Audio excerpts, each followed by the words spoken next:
જય સ્વામિનારાયણ. દુઃખનો આલય એટલે દુઃખાલય, અને એ દુઃખાલયની અંદર વહેતું જીવન એટલે સંસાર. સંસારની અંદર સુખ અને દુઃખ તો આવવાના જ. આપણે જાણીએ છીએ કે ડગલે ને પગલે સુખ અને દુઃખનો અનુભવ એ સંસારની અંદર હરેક વ્યક્તિને થતો જ હોય છે. અને મોટા ભાગે વ્યક્તિ જો દુઃખી થાય છે એનું કોઈ કારણ હોય તો મોટા ભાગે સ્વયં વ્યક્તિ પોતાના સ્વભાવના કારણે, પોતાના વિચારના કારણે જ દુઃખી થતી હોય છે. જો છોડી દેવામાં આવે તો આ લોકની અંદર કોઈને કોઈ દુઃખ આપી શકતું નથી. માટે જે તમને દુઃખ આપે છે એને છોડી દો. વિચાર આવે કે દુઃખ હકીકતમાં કેવું કોને ને છોડવા કોને. આપણને તો કોઈક સત્યના બે શબ્દ કહે તો શું એને છોડી દેવા? હકીકતની અંદર કોને છોડવું, કોણ તમારા જીવનની અંદર દુઃખ આપી રહ્યું છે, શું તત્વ છે, એ વસ્તુ છે, પદાર્થ છે, સ્વભાવ છે, કે તમારી પુરાતની કોઈ યાદો, એ વિચારપૂર્વક વિચારી અને છોડવાની વાત અહીંયા બતાવવામાં આવી છે. એક દિવસનો સમય ભગવાન બુદ્ધ પોતાના શિષ્યોની સાથે કોઈ ગામમાંથી પસાર થઈ રહ્યા હતા, અને એ જ વખતે ભગવાન બુદ્ધની નજરે કોઈ મહિલા રડી રહી છે. આજુબાજુમાં માટીના તૂટેલા ફૂટેલા વાસણો પડ્યા હતા. રડતી મહિલાને જોઈ ભગવાન બુદ્ધ એની નજીક જઈ અને કહે છે કે માતા, આપ શા માટે રડી રહ્યા છો? પેલી મહિલા કહે છે કે ભગવાન, આજે માટીના વાસણો તૂટેલા દેખાય છે ને,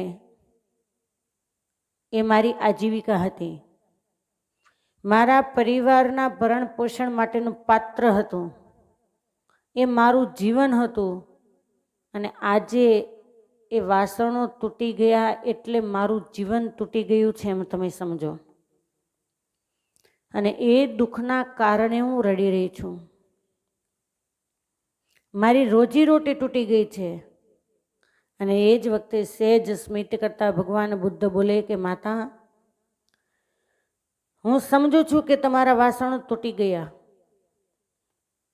તો એ તૂટેલાને તમે જોડી શકશો ખરા? બોલે ના. ત્યારે ભગવાન બુદ્ધ કહે કે તો શા માટે રડો છો? જેમ વીતેલો સમય ક્યારેય પાછો મળતો નથી,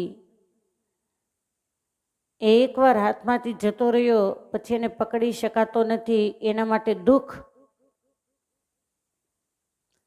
એ જે વ્યતીત કરવાનો સમય, એ આ માટીના વાસણોને પણ જેમ સમય પસાર થઈ ગયા પછી એ પાછો આવતો નથી, એમ તમે છોડી દો. છતાં પેલી મહિલા એ રડતી બંધ ન થઈ, એટલે ભગવાન બુદ્ધે બાજુમાંથી એક પથ્થર ઉપાડ્યો અને પ્રશ્ન કર્યો કે માં, આ પથ્થર મને છોડી દેશે? બોલે નહીં. માનો કે પથ્થર મને છોડી ન દે, પણ જાજી વાર એ પથ્થરને હું મારા હાથમાં રાખું તો શું થાય? ત્યારે પેલી મહિલા કહે છે કે હાથમાં દર્દ થાય, દુઃખ થાય. ભગવાન બુદ્ધ બોલે કે દુઃખ અને દર્દ જ્યારે હાથમાં થવા લાગે પછી એને છોડી દઉં તો? ત્યારે પેલી સ્ત્રી બોલે કે ભગવાન, તો દર્દ મટી જાય. ભગવાન બુદ્ધ કહે છે કે માં, તો આ જ જીવનનું રહસ્ય છે. જે તમને દુઃખ દે છે, જે દર્દ દે છે, એને છોડી દો. પછી ચાહે વસ્તુ હોય, પદાર્થ હોય, વ્યક્તિ હોય, સ્મૃતિ હોય કે શબ્દ હોય, છોડવામાં જ મજા છે.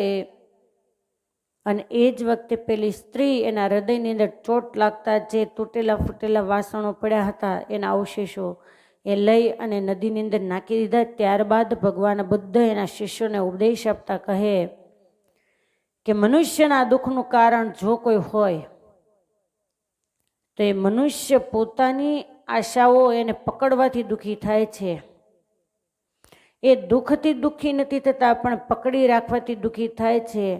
અને માણસ પોતાના તૂટેલા સંબંધોને કારણે, એની તૂટેલી આશાઓના કારણે એ દુઃખી થતા હોય છે. ત્યારે ભગવાન બુદ્ધના શિષ્યો કહે છે કે ભગવાન તો એ છોડવું કઠણ કેમ પડે છે? ત્યારે ભગવાન બુદ્ધ એને અતિ સરસ જવાબ આપ્યો કે મન પકડવામાં વિશ્વાસ રાખે છે કે સારું થઈ જશે, પણ નદી ત્યાં સુધી જ વહેતી રહે કે જ્યાં સુધી એને રોકી શકાતી નથી. એવી જ રીતે મનુષ્યનું જીવન સુંદર ત્યાં સુધી છે કે પ્રવાહમાં છે. મન જ્યાં અટકે છે ત્યાં દુઃખ જન્મ લે છે. દુઃખ કોઈ વસ્તુ નહીં પણ પકડવાની અંદર છે. છોડવામાં જ શાંતિ છે. અને તમને કોઈ દુઃખ આપે તો એનો દોષ નહીં આપો, એ તમારી અંતરની ખોજ એને જાગૃત કરે છે, એને જગાડે છે. ત્યાર પછી બુદ્ધના શિષ્યો જ્યારે જ્યારે કંઈક અડચણ થાય, મન વ્યતીત થાય, ત્યારે એક બાજુ શાંતિથી ધ્યાનમાં બેસી અને ભગવાન બુદ્ધ એના વચનોને યાદ કરતા કે પકડો મત, છોડ દો. આ એમનું જીવન સૂત્ર બની ગયું. જીવનનું સુખ મેળવવામાં નહીં પણ છોડવામાં છે. માણસ પોતાની ઈચ્છાઓ એનો દાસ છે અને જ્યાં સુધી છોડતા નથી ત્યાં સુધી સ્વતંત્ર નહીં થઈ શકે. જેમાં પિંજરામાં પુરાયેલું પક્ષી ઉડી શકતું નથી, એમ ઈચ્છાઓથી બંધાયેલું મન સ્વતંત્ર ક્યારેય થઈ શકતું નથી. તો પ્રશ્ન એ થાય કે શું બધાને છોડી દેવા? નહીં, બધાને છોડવાની જરૂર નથી, પરંતુ જે દુઃખ દે છે એ વસ્તુ હોય, જૂની વાતો હોય, સ્મૃતિ હોય, એને છોડી દો. વહેતી નદીમાં કેટલું જળ આવે અને વહી જાય છે, પણ જો એ જ જળનો પ્રવાહ એ સ્થિર બની જાય, બંધાઈ જાય, તો પાણી ગંદુ બની જશે. એમ મનથી જ્યારે તમામ સંબંધો તૂટી જાય ત્યારે આત્મામાંથી સંગીતની સુરાવલીઓ તમને સંભળાશે. પછી નથી દુઃખ કે નથી વ્યક્તિના જીવનની અંદર સુખ. અને એ જ સાચું સુખ છે કે વ્યક્તિ જતું કરવાની ભાવનાઓ રાખે. ઘણી વાર તમે જીવનની અંદર અંતરથી ડોક્યું કરશો ને તો ખ્યાલ આવશે કે મોટા પ્રમાણમાં દુઃખનું કારણ આપણી જૂની યાદો હોય છે. કોઈ કે બે શબ્દ કડવા કયા હોય, વગર વાકે કંઈ આક્ષેપો આવ્યા હોય, વગર વાકે મેણા ટોણા માર્યા હોય, વર્ષો જતાં પણ એ ભૂલાતું નથી હોતું. અને સતત માણસ એના દુઃખની અંદર વ્યથિત મનવાળો બની અને હું આમ કરી નાખીશ, હું આમ કરી નાખીશ, હું આવી રીતે જવાબ આપી દઈશ, હું પહેલાંને આવી રીતે સંભળાવી દઈશ, આવા પ્રશ્ન ઉપર પ્રશ્ન, પ્રશ્ન ઉપર પ્રશ્ન કરતો રાત્રિ દિવસ ગૂંચવાયેલા મનની અંદર એ વ્યથિત બની જતો હોય છે. નથી શાંતિથી એ જમી શકતો, નથી શાંતિથી ઊંઘી શકતો, કે નથી શાંતિથી વ્યક્તિ જીવન જીવી શકતો. અને સંસાર છે, સંસારની અંદર તો અવનવી ઘટમાળાઓ એની રચના ચાલુ જ રહેવાની. એ જ સંસારની અંદર એવા મહાપુરુષો થઈ ગયા કે જેમને આ દુનિયાદારીની અંદર કોઈએ દુઃખ દેવામાં બાકી નહોતું મૂક્યું. છતાં પણ એમણે સંસારની અંદર સમતુલાનો ભાવ રાખ્યો.